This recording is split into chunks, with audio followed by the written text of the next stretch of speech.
Boa tarde, boa noite aos amigos da TV 247. Começando aqui agora o programa Léo ao Quadrado, num dia importantíssimo. O ex-presidente Lula acabou de ser julgado no STJ.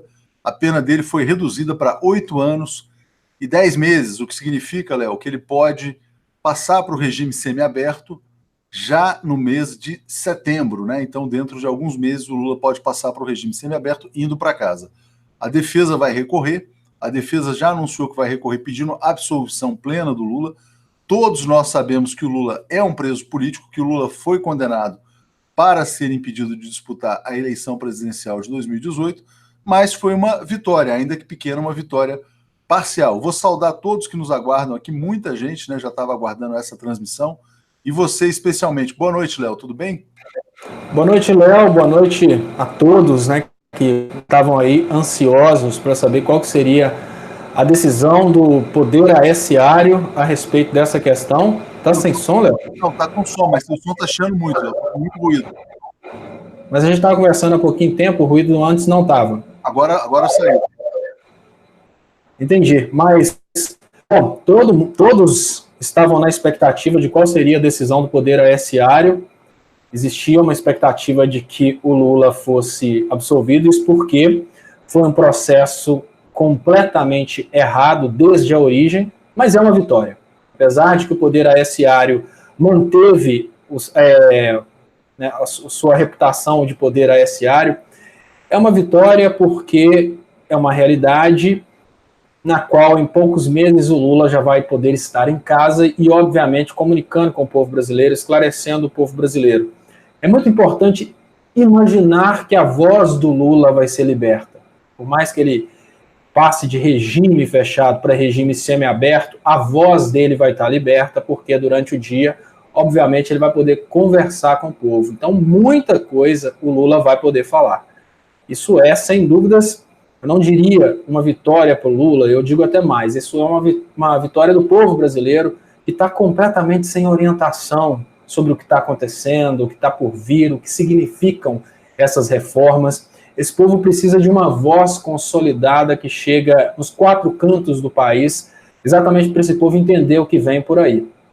Claro que a defesa continua lutando, pedindo a absolvição total, mas já é uma vitória, Léo. A gente tem que comemorar, porque se a gente põe em questão o fato de que há pouco tempo atrás eles estavam brincando com quantidade de dedos, e de quantidade de dedos eles passavam para um outro número aí, para dar outra piada, né? O Poder Judiciário na subseção de Curitiba, brincando com a situação e brincando de ser candidato a ministros do STF, hoje já está uma situação muito boa, porque a redução significa que o Lula vai para casa, e o Lula ir para casa significa que ele vai poder falar. Isso já começa a melhorar as coisas. Pois é. Léo, deixa eu ler aqui o comentário do Olair Severo Oliveira, dizendo: boa noite, camaradas. Temos que reforçar a campanha Lula livre. Deixa eu agradecer também a Cida Ferreira, que chegou como membro do canal agora nesse exato momento, né? Eu vou ler aqui parcialmente um comentário que foi feito pelo professor Afrânio Silva Jardim, um dos maiores juristas do Brasil, professor de Direito Processual Penal, né? Ele fala o seguinte, né? Vamos celebrar. Lula estará em casa nos próximos meses. Vamos festejar esta parcial vitória. Provavelmente os ministros já tinham tudo combinado, ele falou, né? Daí porque chegaram à mesma pena privativa de liberdade, mas falou que, objetivamente, o Lula estará nos braços do povo, né? Ele também fala aqui, ó, pelo fato de Lula não poder estar trabalhando, há precedentes judiciais admitindo tal remissão em face de comprovada leitura de obras regularmente publicadas, né? E aí ele afirma, eu concluo mais uma vez, quando os juízes querem decidir de uma determinada maneira, eles saem à cata de argumentos e precedentes judiciais e selecionam aqueles que corroboram a decisão que já têm em mente, que por um motivo ou outro eles desejam, né? Aqui, ó, e aí os magistrados primeiro decidem internamente, depois pesquisam argumentos para tentar dar laço à sua vontade condenatória. Teve um fato muito... Deixa eu te perguntar, quem foi esse jurista que falou isso aí? Afrânio Silva Jardim. Eu fiquei muito feliz aqui agora, porque esse é o assunto daquele artigo que eu fiz no mestrado em Direito. Ele falou exatamente as palavras que eu coloquei no meu artigo.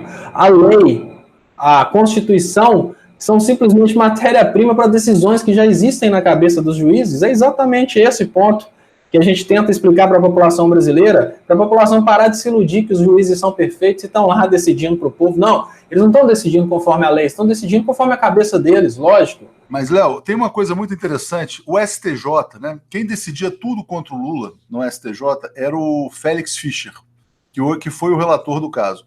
Ele era uma espécie de Beck de roça, né? Então tudo que chegava no STJ ele chutava para o mato. Sabe aquela coisa? É jogo de campeonato, bola para o mato, né? Então ele chegava e despachava, chutava longe.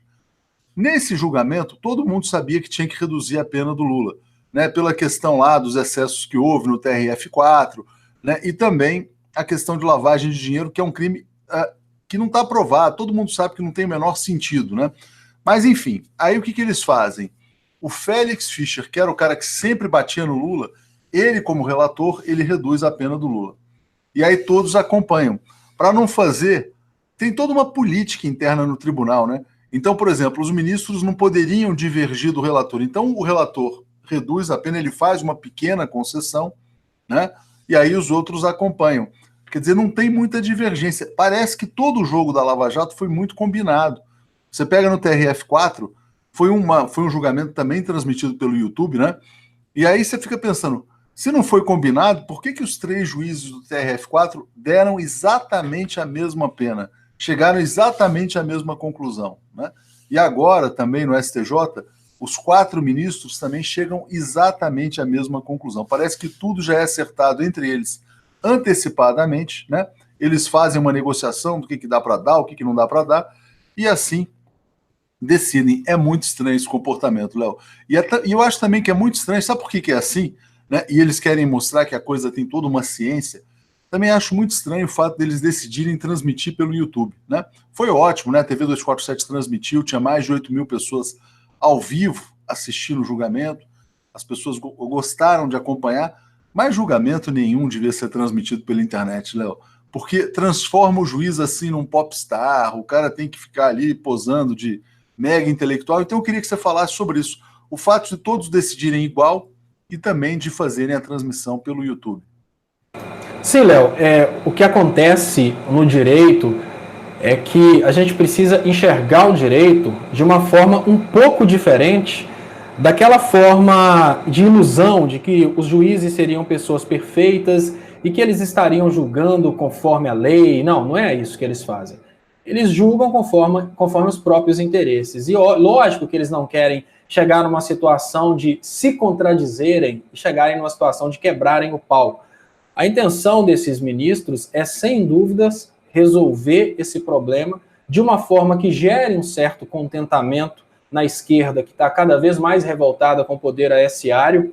Isso gerou um certo contentamento na esquerda. É lógico, a esquerda gostaria de ver o Lula livre, mas essa redução na pena já aponta para uma possível ida do Lula para casa, e isso já começa a criar essa ideia de que, olha, agora o Lula vai para casa, a gente diminui um pouco o ritmo. Eu acho que isso tudo é, obviamente, calculado. Bom, a visão conspiratória que eu tenho é que eles estariam, obviamente, colocando um pano para tentar dar um pouquinho de alegria para a esquerda, para evitar que a esquerda se levante de uma vez. É uma coisa muito semelhante ao keynesianismo, né, que o pobre de direita, eleitor do Bolsonaro formado em economia pelo Facebook, acha que o keynesianismo é socialismo ou comunismo, mas não é. A proposta de Keynes foi exatamente dar um gostinho de dignidade para o trabalhador para evitar que os trabalhadores fizessem uma revolução comunista.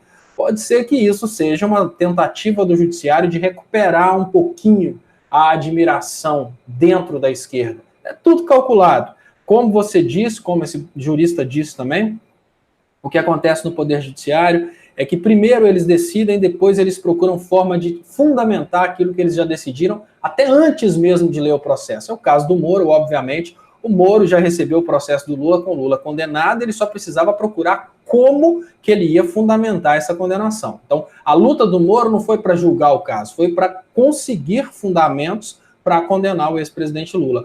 Assim são os ministros do STF, são os ministros do STJ, são os desembargadores. Eles já têm o posicionamento pessoal deles a respeito do fato, e o que eles vão fazer agora é buscar fundamentos jurídicos, fundamentos parajurídicos, né, no caso de de decisões anteriores, decisões consolidadas, ou até mesmo súmulas, para a partir daí eles conseguirem fundamentar aquilo que já está no íntimo deles, já é a decisão pessoal. Importante dizer que não é uma ciência exata, né? Porque, por exemplo, se eles quisessem soltar o Lula hoje e anular todo o processo, eles teriam muito mais argumentos do que encontraram para tomar essa decisão, né, de reduzir a pena, dar um doce, né, oferecer um doce para o campo progressista, mas fazer com que o Lula possa ir para casa só no mês de setembro. A Rosa está dizendo, ministros covardes, vendidos, compactuaram com o golpe para retirar o PT do poder.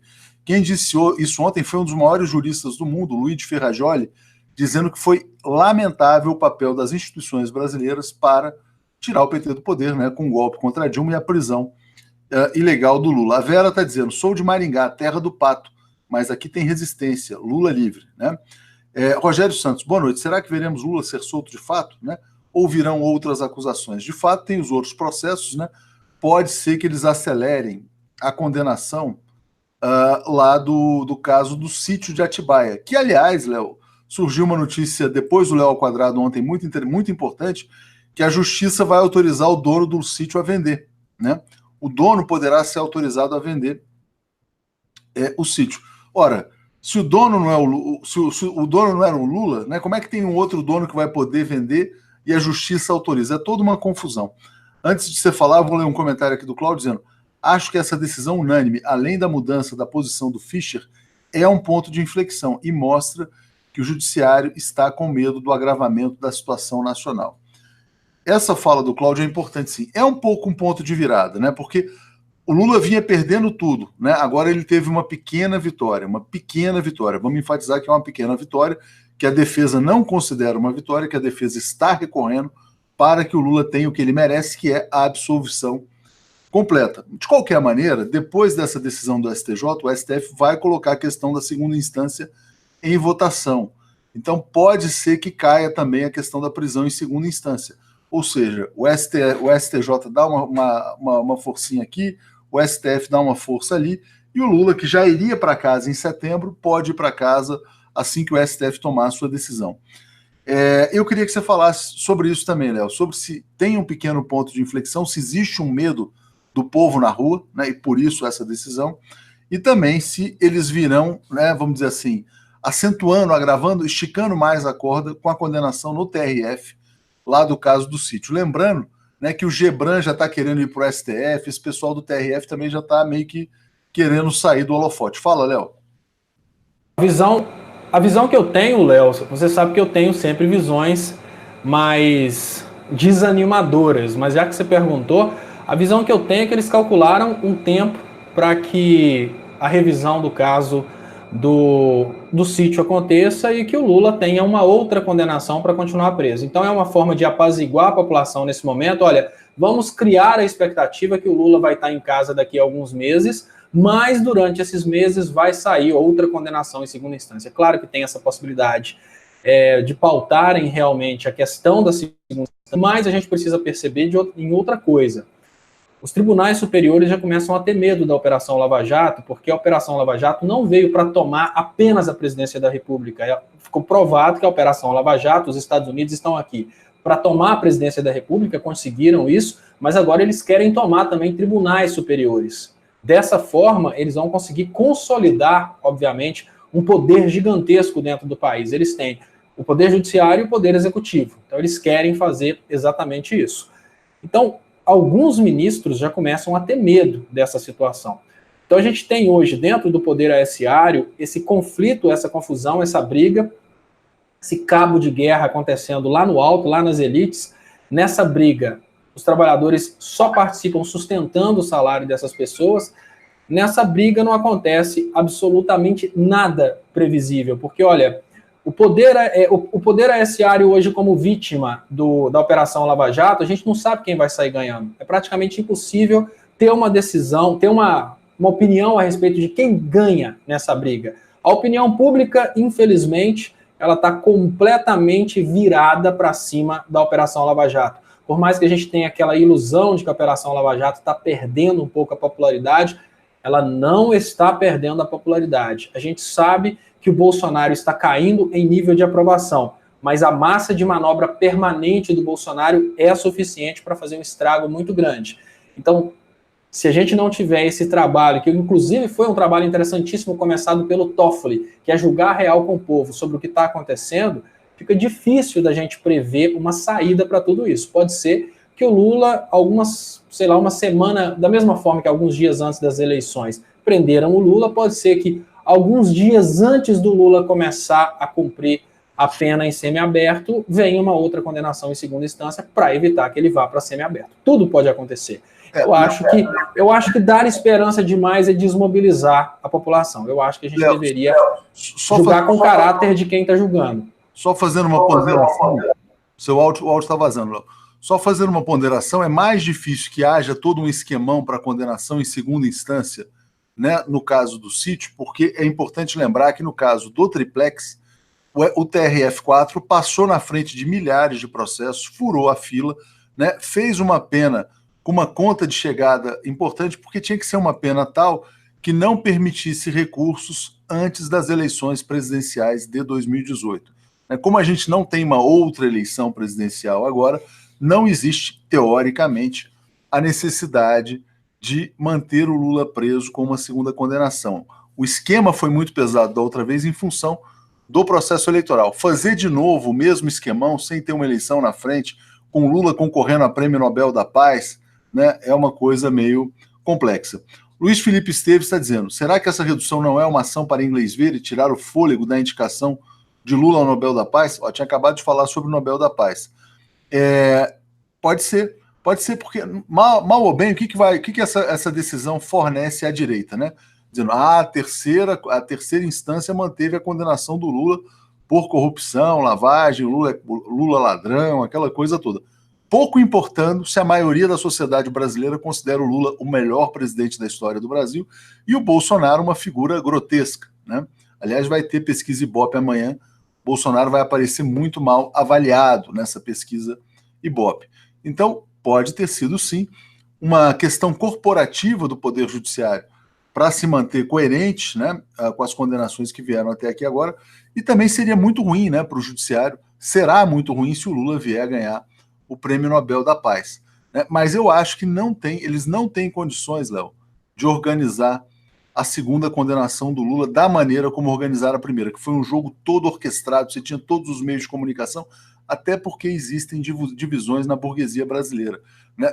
Já estão aparecendo empresários, economistas dizendo que o Bolsonaro significa o colapso econômico do Brasil. E quem pode fornecer a saída, evidentemente, todos sabem que é o Lula, né? O Cláudio está dizendo, Breno acha que o Brasil ainda não entrou em colapso econômico, mas quem garante que o colapso não virá em breve? O judiciário deve saber disso. Acabei de falar, olha, é curioso, parece que os comentários estão combinados com o que a gente está falando, né? Não existe um colapso, né, como existe um colapso hoje na Argentina, né? Mas saiu desemprego em São Paulo hoje, 16%. 16% é uma das maiores taxas de desemprego na história, né, já captadas pelo Diese. Obviamente, isso é uma situação dramática, potencialmente explosiva. E as pessoas que estão, vamos dizer assim, que têm uma certa responsabilidade, sabem disso, né? Também sabem que o Bolsonaro não oferece nenhuma resposta do ponto de vista econômico, né? A Sandra está dizendo, não esqueçamos da frase com o Supremo com tudo, e segue o golpe. Segue o golpe, a gente sabe que segue o golpe, mas, né, foi uma pequena vitória que é importante ser considerada. Passo para você, Léo. Pois é, Léo, agora o medo que eu tenho, e é um medo muito grande que eu tenho, é que a palavra vitória, que é uma vitória, não podemos negar que é uma vitória, mas eu acho que nesse momento a sociedade tem que reagir de forma oposta ao simplesmente imaginar que tudo vai melhorar. Imagine que o time está em campo perdendo de 5-0 e de repente o outro time que está perdendo, o time que está perdendo faz um gol. Naquele momento que dá um 5-1, é a hora do time se esforçar mais, porque esse time precisa virar. O único medo que eu tenho de falar em pequena vitória, apesar de que foi uma pequena vitória, é que as pessoas se acomodem e pensem, agora as coisas estão melhorando, as coisas vão resolver naturalmente. Não é assim. Nós estamos ganhando pessoas para o lado progressista, é importante admitir isso.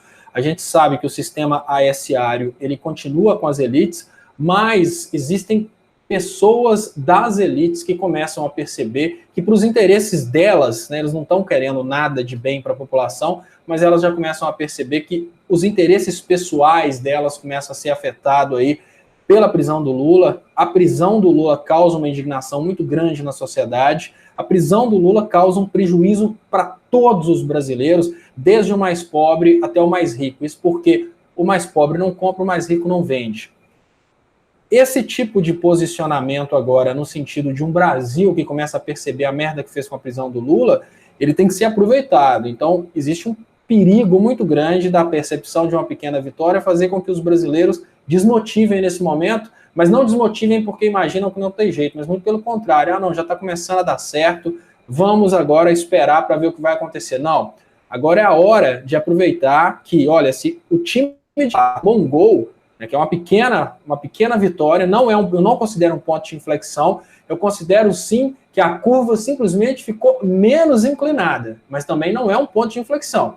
O ponto de inflexão é quando a gente tiver uma parada geral, que aí o sistema do golpe vai começar a ruir, aí a gente vai ver um ponto de inflexão, a gente vai ver o Lula sair da cadeia, a gente vai ver a população ficando sabendo sobre a verdade a respeito da Lava Jato, a gente vai ver pessoas nas ruas gritando pela prisão das pessoas que fizeram a Lava Jato e destruíram o emprego brasileiro. Isso vai ser o ponto de inflexão. Mas a gente tem que admitir que, olha, se a curva estava indo assim, ela ficou pelo menos menos inclinada. Não chega a ser inflexão, mas chega a ser, sim, digamos que nesse ponto de mudança agora, a derivada ela deu uma diminuída na função, então a curva começa a variar um pouco menos. Mas Léo, gente ainda não está tão bem assim. Não adianta. A gente ainda não está tão bem. Eu nunca entendi. Te fecho o áudio. Eu nunca entendi o que é uma derivada, mas eu entendi seu exemplo. É muito bom. A curva estava assim, a curva deu uma pequena baixada, mas ainda é um cenário negativo. A Kátia Gold está dizendo: Lula não quer sair em prisão domiciliar, só quer sair com a comprovação da sua inocência. Então eu vou ler aqui a fala do Paulo Pimenta, líder do PT, dizendo que também não deve ser comemorada a redução de pena e que a única saída possível para o Brasil é a nulidade do processo. Eu queria trazer também uma declaração muito importante, né, nova, do Gilmar Mendes, que é ministro do Supremo Tribunal Federal. Diz ele que a força-tarefa da Operação Lava Jato se transformou numa milícia, né? Ou seja, então existe um paralelo entre a milícia que governa o Brasil, que é a família Bolsonaro, representada pela família Bolsonaro, e a Operação Lava Jato, que, segundo o Gilmar, também é uma milícia. Esse comportamento de intimidar, né, de tentar botar pressão. Eu queria que você falasse sobre isso, sobre essa colocação do Gilmar, porque existe um desconforto muito grande, né, no Supremo com a maneira de atuação, a forma de atuação da força-tarefa, que é vazar documentos, né, para o antagonista, né, achincalhar o presidente do Supremo, no caso Dias Toffoli, e depois botar o povão para ficar pedindo cabeças na praça, né? Então acho que é importante essa colocação do Gilmar também. Olha, Léo, essa colocação do Gilmar, ela é uma colocação bonita, mas não está no timing de fazer essa colocação. Porque quando eles imaginavam que eles faziam parte da panelinha, quando eles pensavam que eles eram parte dessa panelinha que está tomando o Brasil, eles não estavam nem um pouco incomodados. E lembrando, o golpe foi com o Supremo, com tudo.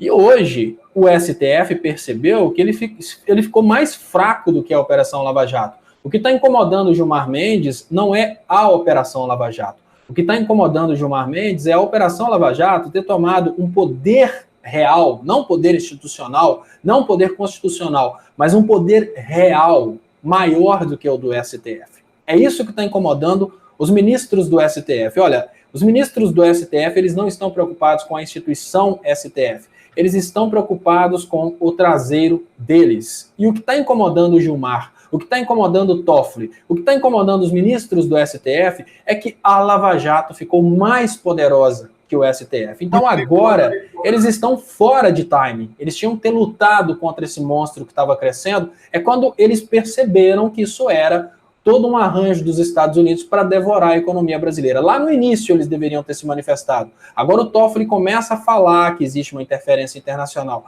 Mas a gente não precisa do Toffoli falando isso. A gente precisa de todos os políticos, todos os ministros falando isso abertamente. A gente já tinha o Leonardo Estopa falando isso há anos, né, Léo? Deixa eu ler os comentários aqui. A Pice Dalares dizendo, não estou feliz, mas concordo que tivemos 2 pequenas vitórias, a entrevista e a redução da pena. A entrevista deve acontecer na sexta-feira, né? Isso foi um pedido do Lula. Né?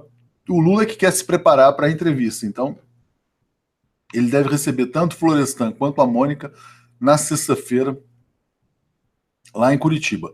Deixa eu trazer aqui mais comentários. Sil Lopes, eu achei uma afronta, né? O sítio e o apartamento não é dele, povo na rua, né? Todo mundo sabe, né? Eles sabem que o sítio nunca foi dele, que o apartamento nunca foi dele, né? Mas evidentemente condenaram, a gente sabe por que condenaram, né? Tá muito claro que o Lula foi condenado para que, né, não fosse candidato, não voltasse ao poder, e também com toda a finalidade geopolítica que o Léo sempre fala, né? É um enquadramento do Brasil. Era preciso quebrar as empreiteiras brasileiras, era preciso quebrar as pernas da economia brasileira e colocar o Brasil como colônia do imperialismo. Não por acaso, né, o Bolsonaro é tão elogiado, né, tão saudado pelas autoridades dos Estados Unidos, que vem nele um grande aliado. Aliado para os Estados Unidos significa capacho, né? Não existe aliado que fala de igual para igual, é uma relação diferente. Né? Zé Apolinário de Miranda, Léo, a vitória ainda é do Moro, não nos enganemos, esse processo tem que ser nulo. De fato, tem esse aspecto, porque os ministros do STJ não iriam confrontar o Moro, que hoje está na condição de ministro da Justiça. Sônia Barros mandou um superchat, agradeço muito a Sônia, agradeço muito aqui a audiência, que está fantástica no Léo ao Quadrado de hoje, como foi o Bom Dia também, que foi espetacular, foi uma coisa assim, realmente impactante, né? E o Cláudio está dizendo, Léo, hoje você está parecendo uma poliana quando comparado ao Léo Estopa de alguns dias atrás.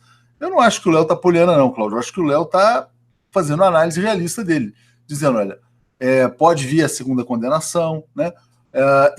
A curva estava assim, a curva agora baixou um pouco, né? Existe um enfraquecimento do lado golpista, sim, tanto que o STF está dizendo que a Lava Jato é uma milícia, né? Então tem toda uma mudança de quadro.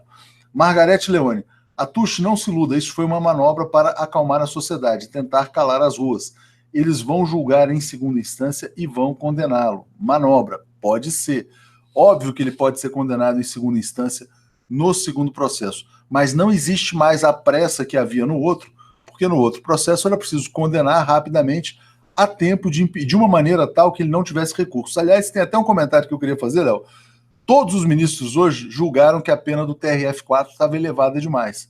Se fosse a pena que agora o STJ determinou, você sabia que o Lula teria sido candidato? Ele poderia ter apresentado embargos de declaração, coisas daquele tipo, e teria sido candidato na eleição presidencial. Então, a pena no TRF4 foi aumentada na conta de chegada para impedir que o Lula disputasse a eleição presidencial, né?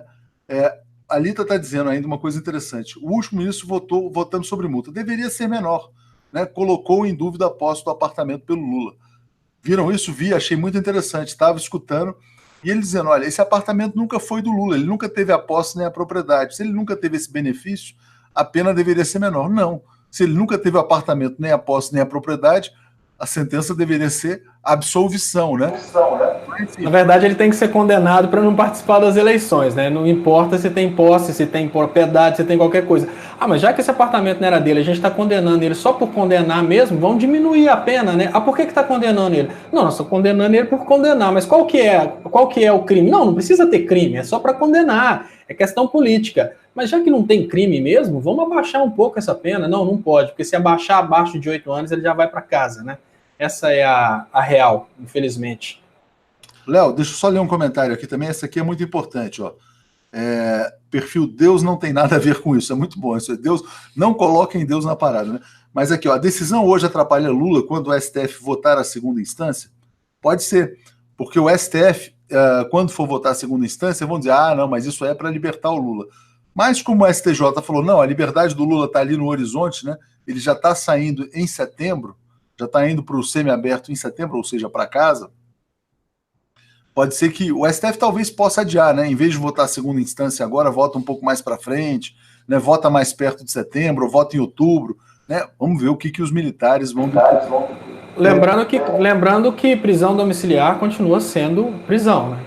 Exatamente. Semiaberto continua sendo cumprimento de pena. Se ninguém pode ser considerado culpado antes do trânsito julgado, ele está sendo considerado culpado. Se ele tem qualquer restrição, ele está sendo considerado culpado. O Cláudio disse que quando falou em Poliana, disse que você está sendo otimista hoje. O Baldo pede para que eu vá ver a postagem do Lindbergh. Eu vou fazer já, eu vou lá ver. Né? Vou agradecer a Alexa também, que mandou um superchat aqui. E Park Dog, esse perfil que se tornou membro do canal. Léo, fala sobre esse ponto que é interessante. Se a pena tivesse sido menor no TRF4, Lula teria sido candidato. Então é engraçado, esse conserto agora feito pelo STJ não repara o dano que foi tirar o Lula da eleição. Todo o processo contra o ex-presidente Lula, obviamente, é o que eu tenho dito constantemente. Não existe nenhuma luta contra a corrupção no Brasil. Nunca existiu luta contra a corrupção. Existiu luta pela corrupção. O que a Lava Jato sempre tentou esse tempo todo foi tirar os corruptos para que eles pudessem desfrutar da corrupção. E, obviamente, tudo foi friamente calculado para tirar o Lula das eleições. Não. Se alguém tiver dúvidas disso, me explica por que a segunda instância demorou 6 meses. Eu acho que foi o recurso mais rápido da história do judiciário brasileiro, né, do ASiário brasileiro. Mas me parece que é abaixo de 8, Léo. Obviamente, a gente tem que ver o que é a lei mais incompatível com a lógica que existe dentro do território nacional, que é essa lei da ficha limpa. Porque a lei da... Quando a gente pensa como que a gente vive dentro de cercas de isopor, qualquer pessoa com o mínimo de lógica, se não fosse a questão emocional, qualquer pessoa que avaliasse isso com um pouco de inteligência e tirasse a parte emocional, ela poderia ter ódio do Lula, que ela ia perceber que a lei da ficha limpa não faz sentido algum. Porque, olha, a Constituição começa que todo poder emana do povo. Aí você tira do povo o poder de eleger um presidente porque determinados juristas, ministros disseram que aquele candidato ali, ele está condenado, ele não pode ser candidato. Não, mas espera aí. A expressão da democracia, ali, o princípio democrático, ele está no início da Constituição.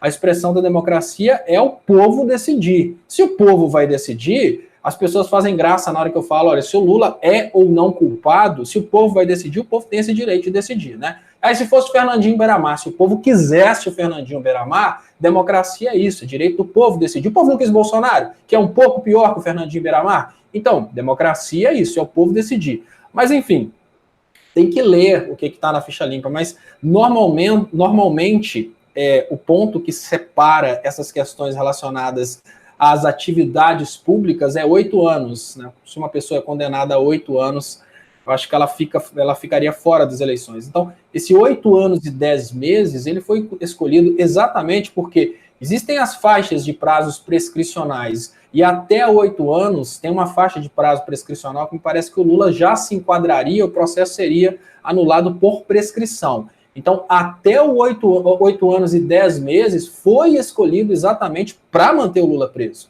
Isso é que é importante, porque, olha, 7 anos e 11 meses. Não, aí seria abaixo de 8 anos, ele ia cair dentro de outra janela prescricional, eu acho que o caso já estaria prescrito.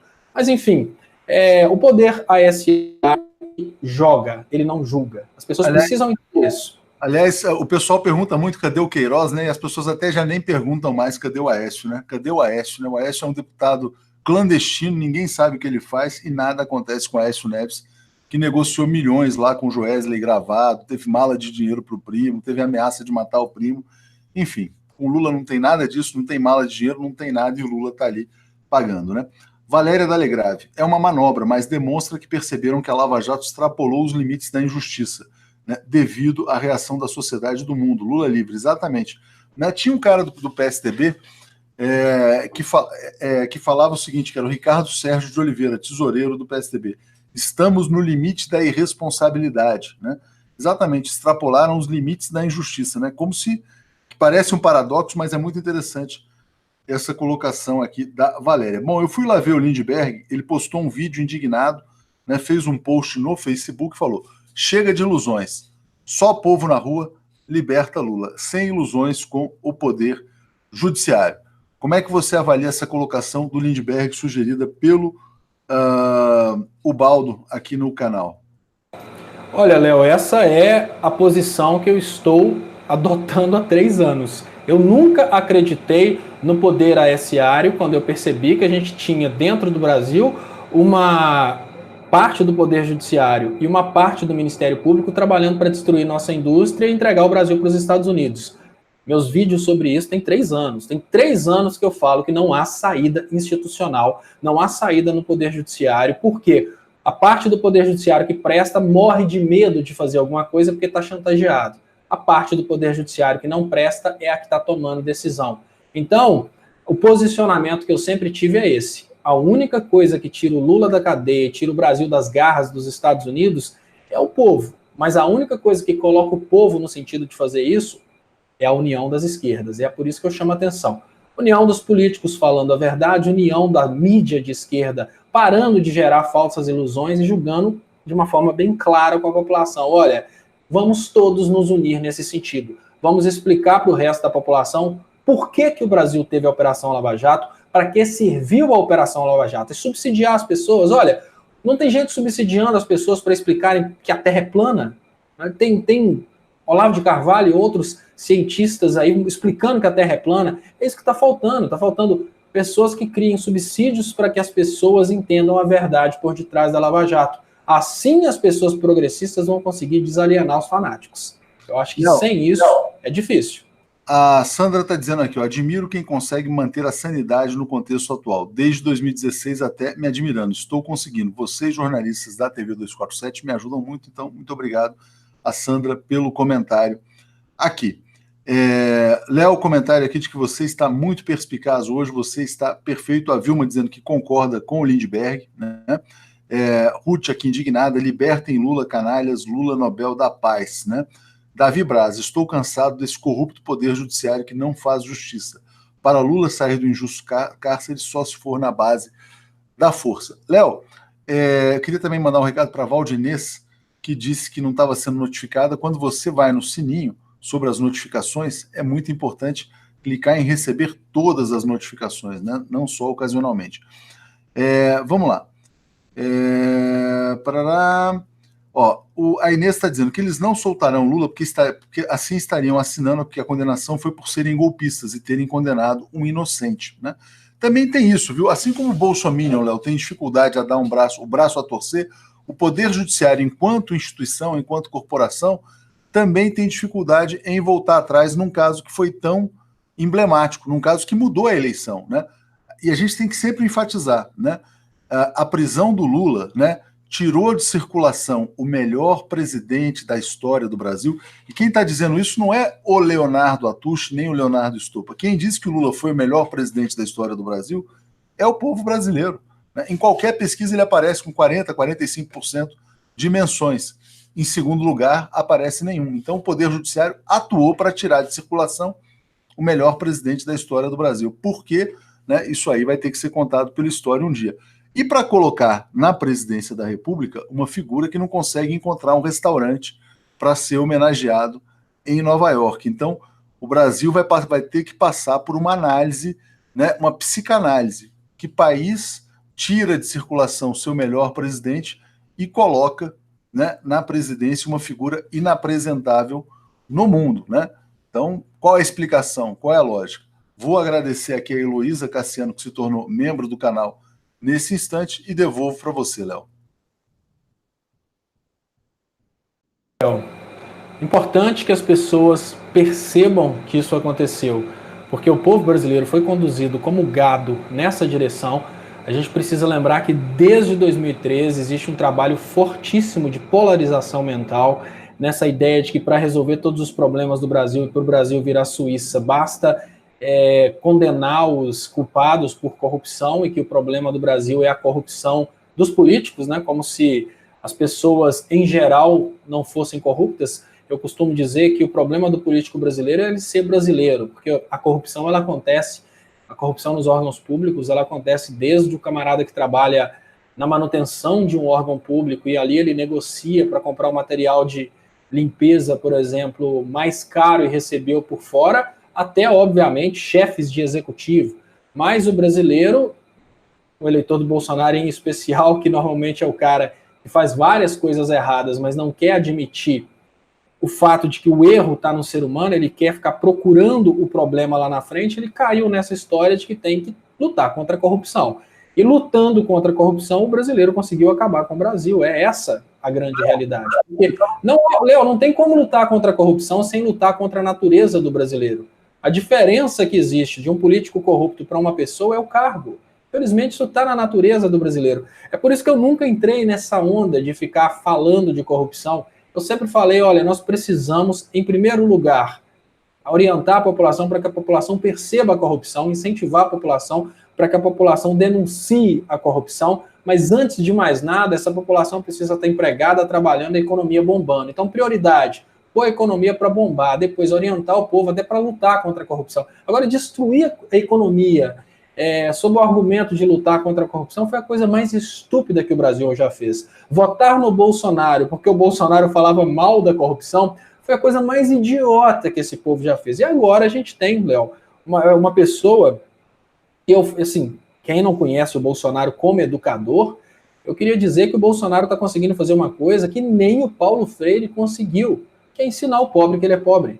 Existia uma dificuldade muito grande do classe média brasileiro entender que ele é pobre. Existia uma dificuldade muito grande para o trabalhador brasileiro entender que ele é pobre. E olha, os educadores não conseguiram transformar as pessoas para elas terem consciência de classe. O Bolsonaro está conseguindo. E o pobre pode ser assassinado, né, a qualquer momento, né, porque a gente está vivendo uma situação de quase que extermínio, né.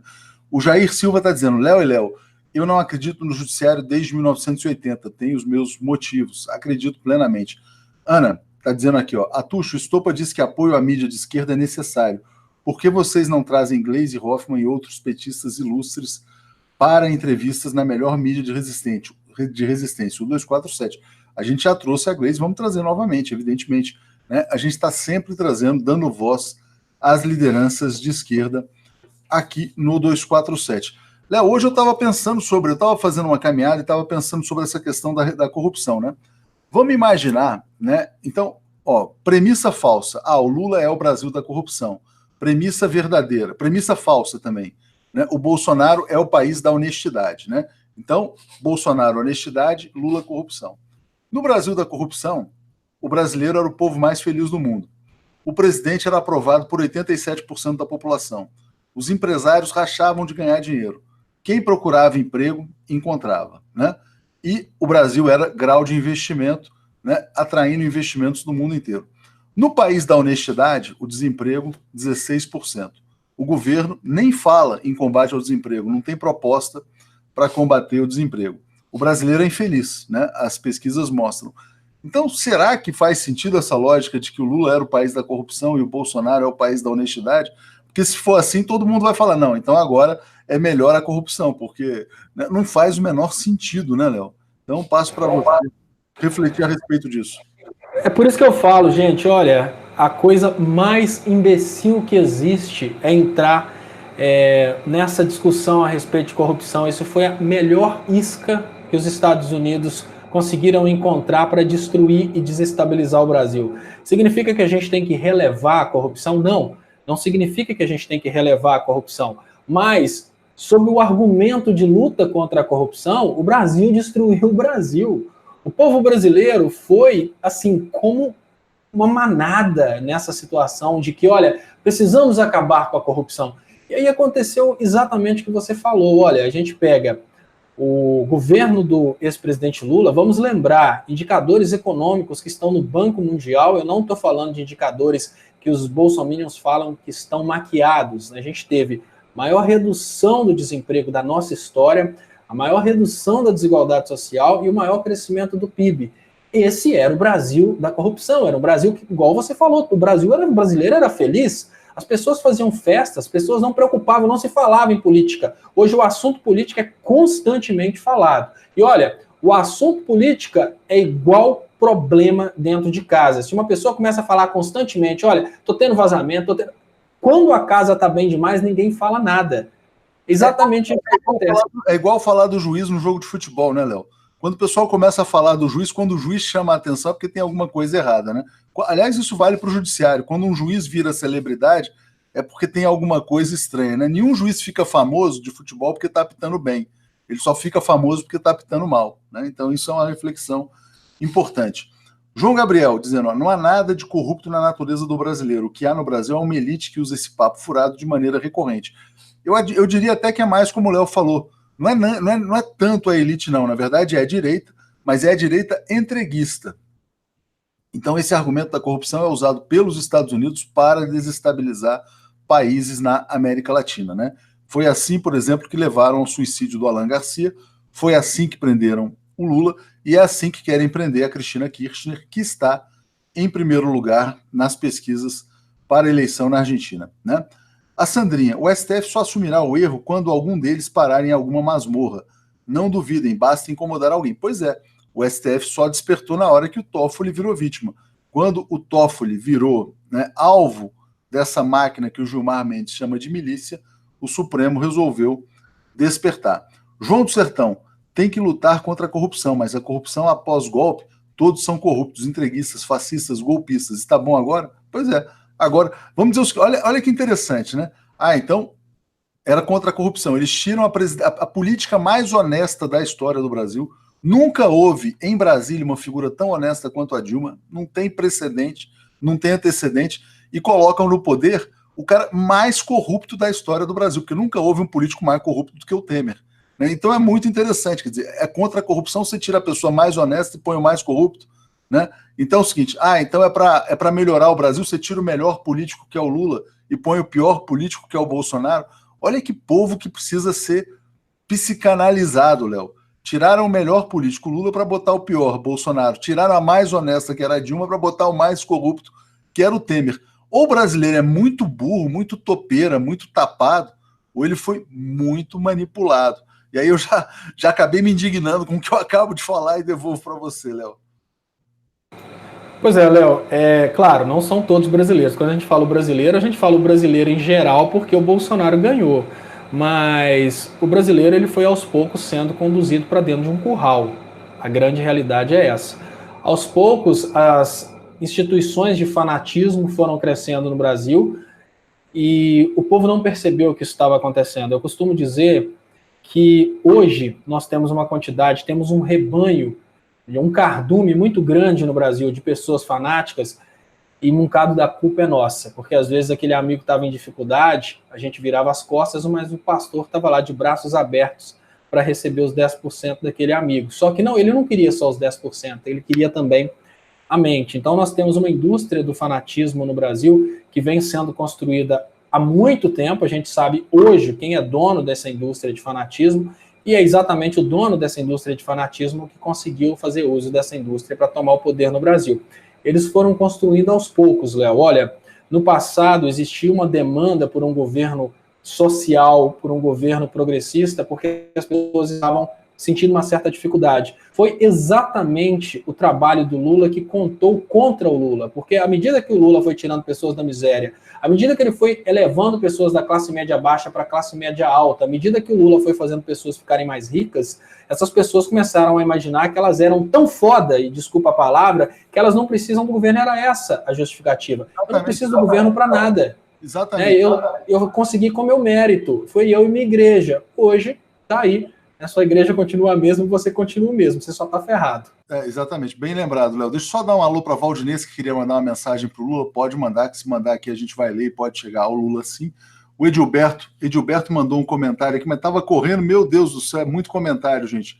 Deixa eu pegar aqui, ó. Como chama isso? Representantes de laboratório, visitas médicas, deixam amostra grátis se os médicos participam de festas financiadas pelos laboratórios. Como se chama isso? Isso se chama corrupção, exatamente. O médico é pago pelo laboratório, ele dá o remédio para o paciente e fica feliz da vida ganhando rios de dinheiro com o remédio que ajudou a vender. Né? Léo, deixa eu... Léo, rapidinho. Cláudio Cunha, o trabalho da jornalista Carole Kaldwalder e do professor Pierro Leiner na UFSCar deixa claro o inimigo. Os principais problemas do Brasil, racismo estrutural e desigualdade de renda. Muito bem lembrado. Se puder mandar indicações no contato @Brasil247, vamos atrás do pessoal. Ana, Atush, obrigada por sempre defender Dilma. Só você faz isso.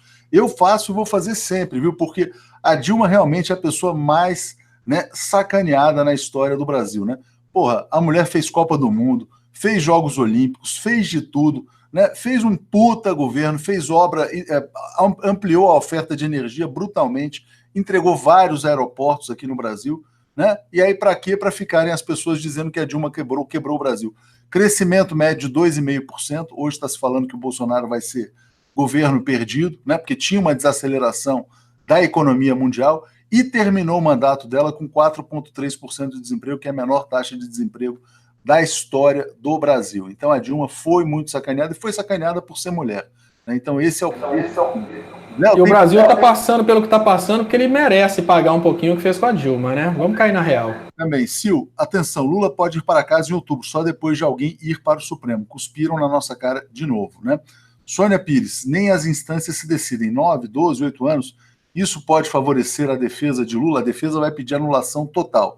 Cláudio Alves, não existe capitalismo sem corrupção. A busca do lucro a qualquer preço, que é a essência do capitalismo, que é o motor da corrupção.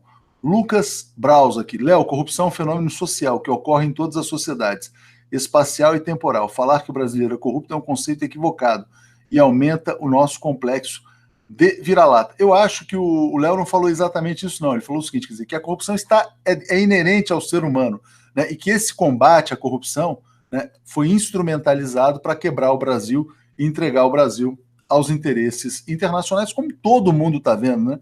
Qualquer pessoa minimamente inteligente sabe que hoje o Brasil pertence aos Estados Unidos, porque o Bolsonaro, ele respeita e bate continência para a bandeira dos Estados Unidos. Ele não está nem aí.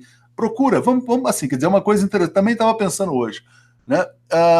Quantas vezes o Bolsonaro falou em emprego? Né? Quantas vezes? Eu não me lembro.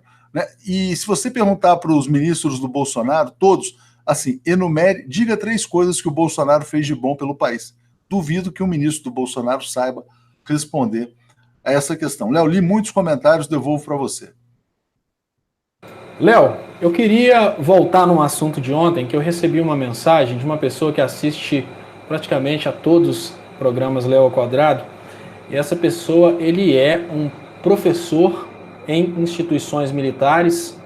Eu não vou falar o nome, que eu não recebi aqui dele autorização para falar o nome, mas ele vai mandar uma carta para o Lula e ele vai mais ou menos na direção do que eu vou recapitular aqui, que foi o assunto ontem, que a esquerda precisa conversar com as bases das instituições militares, porque a estratégia do Bolsonaro, a estratégia da direita, foi exatamente criar uma percepção dentro das forças militares de que os policiais precisam se identificar com a direita e ter ódio da esquerda. Por que eu falei isso? Porque guardas municipais de Ouro Preto chutaram uma homenagem a Marielle Franco, e a pergunta que eu faço é: por que eles precisam lutar contra a Marielle sem conhecer o trabalho dela? Porque eles estão sendo mentalmente conduzidos no sentido de imaginar que eles precisam ser contra qualquer ideal de esquerda. E essa pessoa mandou para mim uma mensagem que ele tem uma vontade muito grande que chegue ao Lula a importância do Lula falar com as bases das polícias. Então, talvez eu tenha a sorte do Lula assistir esse programa, e eu estou tentando transmitir para o Lula essa informação que vem dessa pessoa que é professor em instituições militares. O que significa? Que, olha, o cara, para passar, por exemplo, de cabo para sargento, ele faz um curso, então ele lida com muitos policiais, e ele ficou muito feliz com o que a gente falou ontem. Então eu vou ler aqui basicamente, ele fala: estou assistindo ao Léo ao Quadrado de hoje. Você falou muito bem sobre as bases das pirâmides militares. Lembrando que eu falei que, olha, os generais já começam a perceber que o Bolsonaro é um grande problema, mas a base das instituições militares, ela está iludida com o bolsonarismo. Eu falei, alguém precisa conversar com essas bases. Aí ele escreve para mim, palavras dele: o Lula tinha que falar sobre isso. Eu gostaria de escrever uma carta para ele falando dessas coisas, de como conquistar as bases militares, policiais, guardas. Precisamos de um discurso vindo de cima. O Lula nos valorizando, falando as palavras certas, dando munição para nós aqui de baixo invertermos essa espiral do silêncio. Mas precisamos ouvir o Lula falando, conversando diretamente com a gente. É nisso que eu gostaria de contribuir, mostrar para ele o que falar, ele dizer as palavras certas que os militares precisam ouvir. Lembrando, Léo, o Lula precisa receber essa mensagem.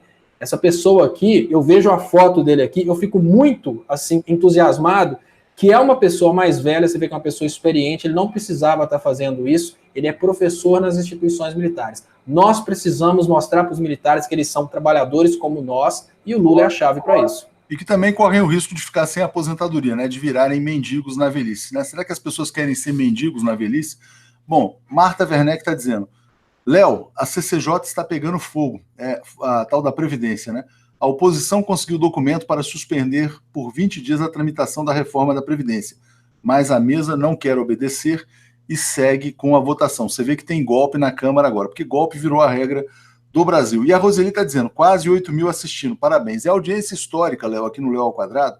E aí eu queria aproveitar para pedir os assinantes, porque graças aos assinantes é que a gente faz a expansão e o custeio das atividades da TV 247. Então, por exemplo, ontem a gente teve lá a inauguração do estúdio no Rio com o Leonardo Boff, né?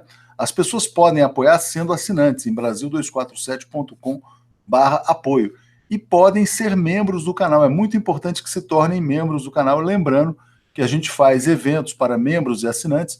Nós fizemos um em São Paulo em fevereiro, o nosso próximo é em Porto Alegre no mês de maio, vamos fazer um em Recife no mês de junho e tem várias cidades programadas aí para o segundo semestre, né? Então, quem puder se tornar membro ou assinante apoia muito a construção da mídia independente. E eu queria dizer, Léo, que o problema da comunicação é o problema central do Brasil. Por que só se fala em previdência? Porque a mídia hegemônica é controlada pelo sistema financeiro. E o sistema financeiro quer vender plano de aposentadoria. Então todo mundo diz que se não tiver o fim das aposentadorias, o Brasil acaba. Não, é mentira. Eles falam isso porque eles querem vender plano de aposentadoria. Por que o Lula está preso? Porque a mídia hegemônica queria tirar o Lula de circulação para acabar com as aposentadorias, entre outras coisas. Também queria entregar o petróleo, né? Também queria destruir, né? Entregar o Brasil de bandeja para os Estados Unidos, mas enfim. Então, enquanto não se resolver o problema da comunicação, que pode ser resolvido, né? Porque é possível financiar a mídia independente, né? Através das pequenas contribuições de cada pessoa, por isso que eu sempre enfatizo, principalmente nesses dias que a gente está com muita audiência, né? Marco José, a defesa de Lula deveria desafiar os desembargadores a lerem 2.000 páginas do processo em um dia, como eles dizem ter feito nesse processo. Pois é, quem lê 2.000 páginas em um dia, né? Tudo é tão explícita a enganação, enfim. Ana, a maioria dos policiais é oriunda da baixa renda, escolhem arma e uniforme para virarem opressores legalizados, né? Todos covardes, né? Enfim, você vê como é que são as coisas. Quer dizer, já que ele não tem uma perspectiva de ascensão, vamos pegar uma arma e se tornar opressor. Mas tem as exceções, como o Léo falou. É importante que o Lula, Léo, também fale para os caminhoneiros, né? Teve um caminhoneiro participando num programa nosso e ele se declarou lulista, desenvolvimentista, saudades da política da Dilma, enfim. Alisson Santos, boa noite. Eu sou bombeiro militar. Infelizmente, eu percebo que 98% dos militares bolsominions são totalmente desinformados. Faltou realmente conscientização aos nossos irmãos de farda alienados. Então, parabéns, Alisson, pelo comentário. Muito bem-vindo aqui, é muito bom ter você aqui, Léo. Assim como você falou de um militar, né? Tem um bombeiro, o bombeiro também é militar, também é uma corporação militar, participando aqui. Enfim, devolvo para você, Léo, para você comentar, e agradeço ao André pelo superchat também. Pois é, Léo, lógico, o Lula tem que conversar com todas as classes, mas eu falo em especial dos militares, porque a grande confusão que ficou, principalmente nas esquerdas, quando o Lula conversar com os militares, ele não vai conversar só com os militares, ele vai esclarecer um problema que eu considero um problema muito sério nas esquerdas. As esquerdas não conseguem ver os militares, não são todos, né? Eu sou de esquerda, eu não vejo dessa forma, mas tem muita gente na esquerda que não consegue ver o militar como um irmão, como um trabalhador. Por quê? Porque eles costumam perceber que militares estão sempre cumprindo ordens lá de cima, descendo o cacete no trabalhador para proteger o especulador, e eles acham que essa atitude vem dos militares. Não. No momento que a esquerda vira as costas para os militares, porque eles estão cumprindo ordens que vêm lá de cima, a esquerda perde a oportunidade para criar um militar com capacidade de reflexão, até para questionar o porquê de determinadas ordens, né? No momento que a esquerda abraça os militares e traz os militares para o mundo da consciência de que nós somos todos iguais, nós somos trabalhadores, o militar começa a refletir, olha, eu sou negro, por que toda vez que eu saio na rua eu tenho que espancar outro negro? Ele mesmo começa a refletir, mas ele tem que ter essa oportunidade de conhecer uma realidade diferente daquela realidade da polarização que ele recebe nas instituições militares, que é um treinamento, basicamente, para servir as elites. As instituições militares no Brasil, elas são, infelizmente, instituições de controle dos pobres em nome dos ricos. Mas se os militares perceberem que eles estão fazendo um curso de técnico de segurança pública para proteger todos, mas no final das contas eles recebem ordens para proteger as elites, eles vão começar a questionar isso. Então, essa proximidade dos demais trabalhadores com os militares é o que eu considero muito importante. Agora, lógico, o Lula tem que falar com todas as classes, ele tem que explicar, principalmente para os caminhoneiros, essa diferença de política de preço de agora. Por que agora acontece essa questão do diesel? Por que o Brasil, subsidiando o diesel através de uma redução nos lucros da Petrobras, acaba sendo, de modo sistêmico, muito bom para o Brasil? Porque o imbecil costuma olhar somente o que a Petrobras perde, mas ignorando o que o sistema todo ganha. Às vezes, você vender uma maior quantidade de um produto pela menor quantidade de preço, você impulsiona a economia e acaba tendo mais lucro. Não, mas os acionistas, eles só pensam nesse aumento. Eles não pensam na redução do consumo por causa do aumento, que pode levar no mesmo prejuízo. Então, esse conhecimento de economia que o Lula tem, que é um conhecimento de uma vivência prática, e eu costumo dizer que o Lula entende tanto de economia, que o Lula não é uma pessoa que estudou economia, ele é um cara que ele é estudado nas escolas de economia. E deveria ser cada vez prática. O Lula, ele obtém várias teses de doutorado aí ao redor do mundo. Ele precisa conversar com os caminhoneiros, para os caminhoneiros entenderem que foram ludibriados e que a política atual, ela é sanguinária contra os caminhoneiros. Tem que conversar com todas as classes, mas eu acho especial essa questão dos militares para a esquerda passar a perceber os militares como trabalhadores irmãos e não como inimigos, tentando julgar por cima dos militares uma culpa de um golpe que aconteceu há muito tempo atrás e os militares de hoje não são os militares daquela época. Léo, Jesus Givanildo, eu acho que vocês estão errados. O Lula fica preso até outubro, que é a data que a reforma da Previdência pode ou não ser aprovada. É uma possibilidade, pode ser que eles tenham feito também um cálculo para que não haja nenhum tumulto em relação à questão da Previdência, né, do fim da Previdência. Obrigado, Francisco, aqui por mandar um superchat. E a Ione está dizendo, essa questão do tapete é surreal. Justo Marielle, que sempre viu os policiais como vítimas, né? Mas tem policiais que não querem ser salvos, né? Tem policiais que querem permanecer como opressores. Léo, audiência histórica realmente, acima aqui de 8 mil pessoas ao vivo, né? Vamos continuar, porque a gente também não vai interromper. O Marcos José está dizendo, Léo, sou investigador. Olha que interessante, Léo, sou investigador da Polícia Civil e não sou covarde e não concordo com esse tipo de atitude. Generalizar afasta os policiais de nós. Exatamente. Olha, eu vou te falar, um dos meus melhores amigos, Léo, é policial, né? É policial, é meu vizinho, né? Mora do lado da minha casa, praticamente. É um cara muito bacana, gente finíssima, né? Assiste a gente com frequência, né? E assim que a eleição foi se encaminhando, né, para o Bolsonaro, ele falou assim, porra, o fascista não, né? O fascista não. Então você para pensar no seguinte, porra, como é que você para imaginar? Não dá para generalizar, tem muita gente boa, né? Em todas as classes, em todas as categorias profissionais. E é isso que às vezes as pessoas não enxergam. Agradeço aqui a Angélica Martins, que se tornou membro agora também, né, nesse instante. Valdinez mandando aqui superchat, a Catiane Queiroz também. Quem puder ser membro é do lado do botão inscreva-se, né? Quando você falou sobre essa questão do pastor, é interessante, Léo. Eu já fui também em culto evangélico, né, e é interessante, eu fui ver, o evangélico, ele recebe pessoas que são realmente desprezadas pela sociedade. É aquele cara que já cometeu um crime, que já, né, que está meio perdido, assim, tem muita gente, ou que estava, sei lá, viciado em drogas, coisas desse tipo. Então, o pastor, ele estende a mão para uma figura que que se sente desprezada por todas as forças políticas. Não é por acaso, né, que os evangélicos chegaram ao poder no Rio de Janeiro com o Crivella, né, porque eles vão em locais onde a esquerda não vai. Então é importante também que seja feito um trabalho de base, né, para que a periferia de fato acredite, né, que os partidos de esquerda olham por elas. Outra coisa muito importante que você falou hoje foi a questão da meritocracia, né? Muita gente ganhou dinheiro no governo Lula, muita gente ascendeu, mas quando o cara vira burguês, ele fala, porra, não, agora eu não quero mais o partido que defende os pobres, agora eu virei rico, eu quero o partido que oprime os pobres, porque eu não quero que os outros pobres, porque o cara sai daquele bairro, né?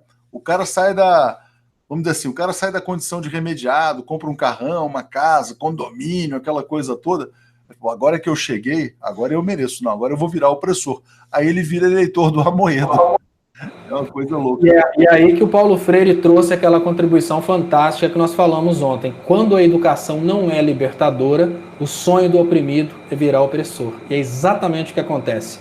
Quando uma pessoa consegue ascensão social, ela quer cortar para que as demais não consigam. É exatamente isso que acontece com aquelas pessoas que fizeram, às vezes, um curso superior com financiamento do governo, utilizando um FIES, utilizando um ProUni. Eles pensam, mas agora que eu já consegui, se eu conseguir puxar o tapete e isso acabar, vai ser só eu, o resto da rua não vai fazer. Olha o que diz o Evaldo. Não sei se guarda municipal é considerado militar, mas como abraçar guardas que desfazem tapete em homenagem a Marielle com os pés em Ouro Preto, né?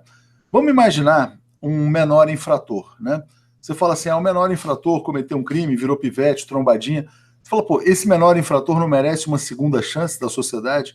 Não merece ter uma reabilitação? Então, esse policial que pisoteou, né, o tapete lá em homenagem a Marielle, será que ele não merece ser reabilitado? Será que ele não merece ser educado? Será que ele não merece ser esclarecido? Ou a gente vai falar, bom, é um caso perdido, dane-se. O que você acha, Léo? Léo, eu acho que nós precisamos conquistar todos que queiram mudar de ideia, todos que possam mudar de ideia. É lógico que existe o cara que sabe que está fazendo coisa errada, mas gosta de... E aí, isso é o ponto de divisão interessante. Eu vou começar de novo, porque esse é o ponto, é o critério que a gente precisa ter para resgatar as pessoas. Quando você percebe que aquela pessoa está agindo por má fé, tem várias pessoas que estão agindo por má fé. Você acha que o Olavo de Carvalho fala que a Terra é plana porque ele acredita que a Terra é plana? Não, ele está agindo de má fé. Você acha que o Olavo de Carvalho fala toda aquela bobeirada porque ele realmente é um iludido em cima daquilo que ele fala? Não, ele está trabalhando, agindo de má fé. O Kim Kataguiri está agindo de má fé. Você não vai conseguir resgatar uma pessoa que está usando esses argumentos porque esses argumentos estão vendendo hoje. Ela sabe que está vendendo produto que faz mal, mas ela está tendo lucro com esse produto. Quem que você deve dedicar seu tempo? Quem está enganado. Se o cara está agindo de má fé, ele está nesse bolsonarismo porque quer ser o opressor, porque quer ver o outro mal, essa personalidade é aquela personalidade que você tem que descartar. É o cara que você tem que enfiar dentro do vaso da descarga. Ele não presta, ele não é recuperável, ele é uma pessoa ruim. Se é uma pessoa ruim, descarte. Bote seu tempo naquela pessoa que foi enganada. A pessoa que, na verdade, gostaria de ver um Brasil melhor para todos. Lembrando, existem pessoas que votaram no Bolsonaro com o sonho da saúde pública melhorar. Existem pessoas que votaram no Bolsonaro com o sonho de a gente ter uma educação melhor. Essas pessoas precisam entender que o modelo bolsonariano é o contrário. É tirar investimento na educação, tirar investimento na saúde. Essas pessoas são recuperáveis quando elas perceberem que foram enganadas. Mas já o camaradinho que invoca o Bolsonaro com a ideia de prejudicar o próximo, que ele pensa, olha, eu prefiro ver todo mundo na merda e eu na merda também do que ver a possibilidade daquele cara ali se dar bem. Esse não presta. Não perca seu tempo com esse. Agora, você chega perto de um policial, de um guarda, e pergunta para ele sobre a Marielle. Aí, se ele conhece só a versão do Bolsonaro, e a versão do Bolsonaro é que a Marielle estava nas favelas defendendo os bandidos que matavam policiais. Essa é a versão do Bolsonaro. Por isso que eu falo, a informação é a coisa mais importante nesse momento. Se a única informação que um policial tem é que a Marielle era uma pessoa que se posicionava a favor do criminoso e contra os policiais, eles vão ficar contra a Marielle. Como é que você combate isso? Com a verdade. Exatamente. Eles não estão contra a Marielle, eles estão contra uma pessoa que eles criaram e que não é a Marielle. Esse é que é o detalhe. Por isso que eu falo, estamos vivendo um mundo paralelo, um mundo da mentira. Se eles conhecessem a Marielle, eles estariam a favor dela. Mas eles estão contra outra pessoa, a Marielle do Bolsonaro. Da mesma maneira que existem mentiras aí, né? O Lula ladrão, a Dilma que quebrou o Brasil, todas essas histórias foram criadas exatamente para criar esse caos no Brasil. O Cadu fala assim, olha, que empresas públicas não deveriam ter ações em Nova York. Também acho, falei sobre isso, que a Caixa Econômica Federal agora quer pegar suas empresas e botar com ação lá. É só para fazerem no futuro a Lava Jato da Caixa Econômica Federal para destruir de vez o banco público, né? O André Luiz Carvalho está dizendo, o PT não deveria ter politizado mais o povo ao invés de torná-los meros consumidores em seus governos? Sim, foi a grande falha, porque na verdade né? Você deu consumo, você deu gordura, tal, tarará, e daqui a pouco todo mundo falou, não, isso é mérito meu. Aliás, foi assim que o Aécio fez a sua campanha presidencial em 2014. O primeiro filme do Aécio que me pareceu muito inteligente, dizendo isso aí, ó, tudo isso aí que você conseguiu é porque você é fodão, né? Então ele foi exatamente no ponto. Não venha ter gratidão por nenhum governo, não, porque você que é o foda, o governo é tudo uma bosta, né? Então, agora os caras estão vendo, né? Como eles são fodões, né? Como eles são meritocráticos, como disse o Léo Estopa, né? E aqui a Ana dizendo, pelo amor de Deus, né? O sonho de saúde e educação melhores estavam se realizando através de Lula e Dilma. Pois é, mas você não tinha manifestoche dizendo que eu quero hospitais padrão FIFA, aquela coisa, gente que só usava plano de saúde, né?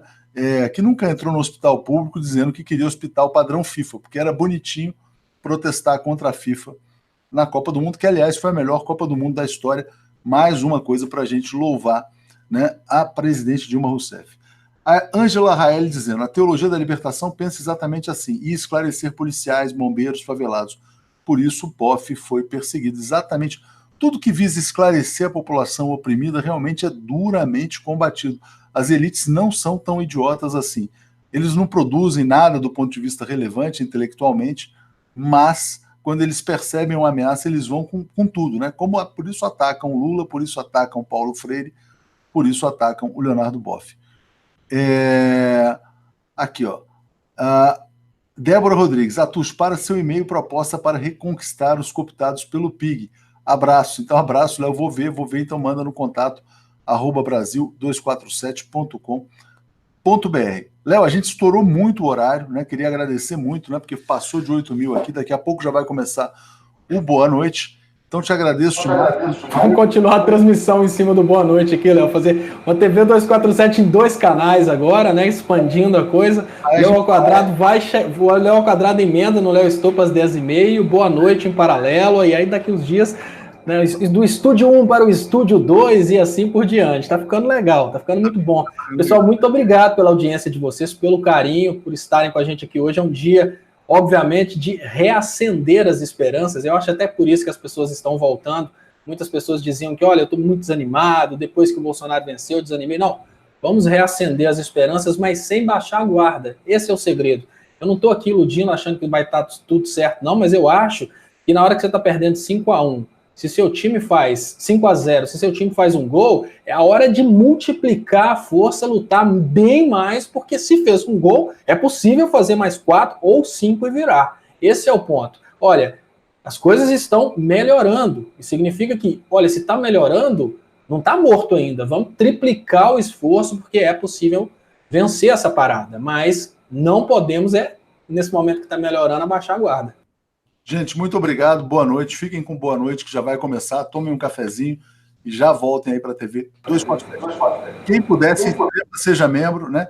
E compartilhem também, divulguem o vídeo aí para a gente conseguir chegar logo aos 400.000 e depois aos 700.000 inscritos. Gente, então, o Seja Membro é do lado do Inscreva-se. Um grande abraço, boa noite aí a todos. Valeu, Léo. Boa noite, Léo. Eu volto às 10h30. Até mais.